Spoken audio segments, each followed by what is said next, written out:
Merhabalar, kanalıma hoş geldiniz.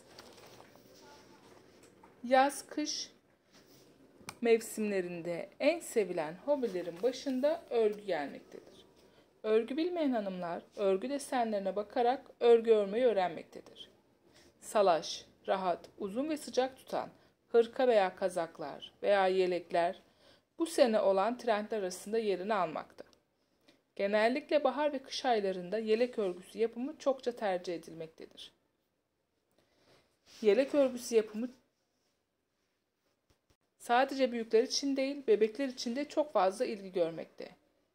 Yapacağınız atkı ya da yelekleri model koymak ve hoş görünmelerini istiyorsanız, galerimizde oluşturduğumuz resimlere mutlaka göz atın. İyi seyirler.